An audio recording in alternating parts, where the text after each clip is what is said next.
Yoshmina, j'espère que vous allez bien. On se retrouve pour une nouvelle vidéo où on va voir les hypothèses sur ce qu'il s'est passé à la rêverie avec Sabo. C'est dans le chapitre 956 que Garp nous apprend qu'un incident a eu lieu et qu'il est en rapport avec le royaume d'Alabasta.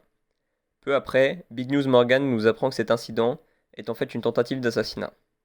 On peut donc supposer qu'il est écrit dans le journal que Sabo a tenté d'assassiner Vivi.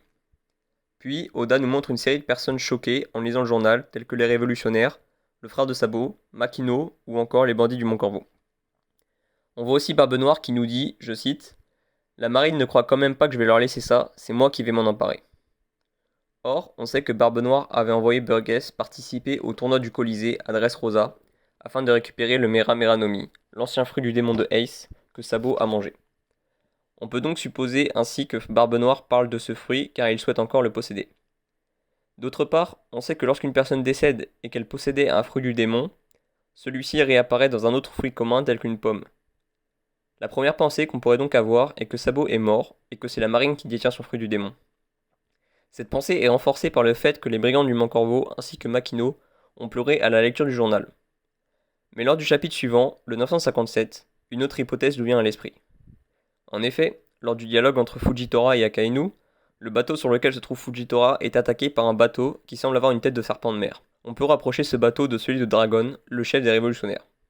Cette autre hypothèse est donc que Sabo a été fait prisonnier à la rêverie et qu'il va être transféré à Impel Down via le bateau de Fujitora, qui est aussi présent à la rêverie. Depuis, plus aucune nouvelle ni des révolutionnaires ni de la marine. On ne sait donc pas si Sabo a été libéré ou emprisonné, aux côtés de Doflamingo à Impel Down. Attardons-nous maintenant sur pourquoi Sabo aurait été arrêté à la rêverie. Lors de la rêverie, nous avions vu Im-sama tenir plusieurs primes dans sa main, dont celle de Vivi, celle de Luffy et celle de Barbe Noire. Plus tard, le Gorosei a demandé à Im-sama quelle lumière de ce monde devait s'éteindre. Je pense que Vivi devait mourir, car on apprend du Gorosei que la famille Nefertari sont considérés comme des traîtres, puisqu'ils n'ont pas voulu devenir des dragons célestes lors de la création du gouvernement mondial il y a 800 ans. On peut supposer que la tentative d'assassinat de Vivi par le gouvernement mondial a échoué, sûrement grâce à Sabo qui a entendu parler de cet assassinat.